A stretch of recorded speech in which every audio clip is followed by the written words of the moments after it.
कांग्रेस नेता द्वारा प्रधानमंत्री नरेंद्र मोदी की हिटलर के साथ की गई तुलना के बाद भाजपा नेता भड़क उठे हैं।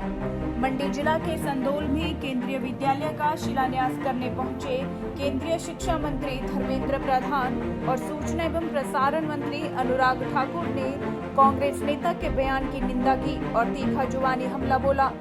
धर्मेंद्र प्रधान ने कहा कि हमारी संस्कृति दुश्मन को भी विजय भव कहने की रही है, लेकिन कांग्रेस के नेता बौखलाहट में आकर प्रधानमंत्री नरेंद्र मोदी के प्रति अपशब्दों का इस्तेमाल कर रहे हैं।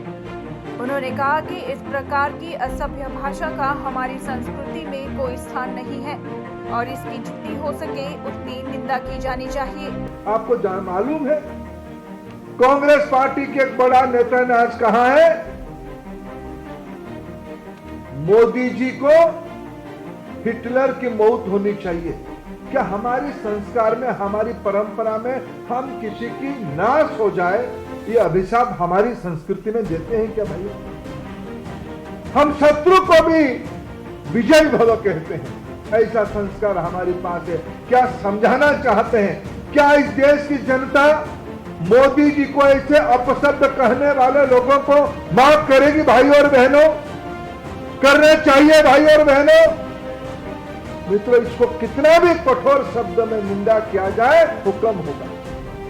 वहीं सूचना एवं प्रसारण मंत्री अनुराग ठाकुर ने कहा कि देश भर में मिल रही करारी हार के कारण कांग्रेस के नेता पूरी तरह से बौखलाहट में हैं और इस प्रकार की अनाप शनाप बयानबाजी कर रहे हैं। सोनिया गांधी ने नरेंद्र मोदी के गुजरात के मुख्यमंत्री रहते ऐसी ही बयानबाजी की थी, जिसका जवाब गुजरात की जनता से वोट के माध्यम से दिया था। अब दोबारा से कांग्रेस की नेता ऐसी बयानबाजी कर रहे हैं जिसका जवाब भी जनता मतदान के माध्यम से ही देगी। कांग्रेस के नेताओं को अपने ऊपर चल रहे मुकदमों पर प्रतिक्रिया देनी चाहिए, न कि देश को नई दिशा देने वाले प्रधानमंत्री के प्रति ऐसी बयानबाजी करनी चाहिए। किस तरह से प्रधान सेवक के रूप में सुशासन के माध्यम से सिस्टम को जवाबदेह बनाकर गरीबों का कल्याण करने का काम 8 वर्षों में किया है तो नरेंद्र मोदी जी ने करने का काम किया है। गरीबी रेखा के बाहर करोड़ों लोगों को निकालने का काम किया तो नरेंद्र मोदी जी ने किया है। लेकिन छटपटाहट में, घबराहट में, बौखलाहट में कुछ कांग्रेस के नेता मोदी जी को हिटलर बोलने का काम करते हैं।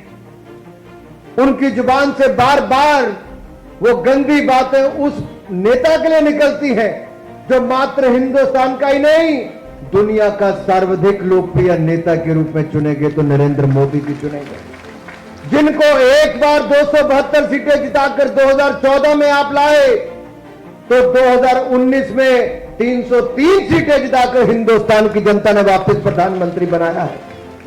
और जो मोदी जी के लिए ऐसे अपशब्द कहते हैं उनको देश से माफी मांगनी चाहिए, क्योंकि ये गरीब मां के बेटे को जब इन्होंने कहा था ये चाय बेचने वाला है, देश क्या चलाएगा, तो हिंदुस्तान की जनता ने ही ये तय कर दिया था कि देश बेचने वाली कांग्रेस को नहीं लाएंगे, ईमानदार चाय बेचने वाले को देश का प्रधानमंत्री बनाएंगे।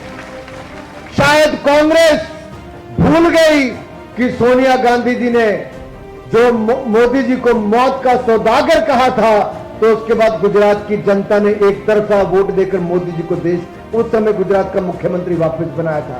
ये अपशब्द बार बार जो कांग्रेस के लोग बोल रहे हैं, ये इनकी घबराहट जो इनकी जमीन खिसक रही है, देश भर में इनकी लुटिया डूब रही, खाता नहीं खुलता उत्तर प्रदेश जैसे राज्य में। क्या इस तरह की बोली देश के प्रधानमंत्री के लिए बोली जानी चाहिए? क्या बोलना चाहिए ऐसे देश के प्रधानमंत्री के बारे में? हाँ कि ना? क्या उनको देश से माफी मांगनी चाहिए कांग्रेस के नेताओं को कि नहीं मांगनी चाहिए?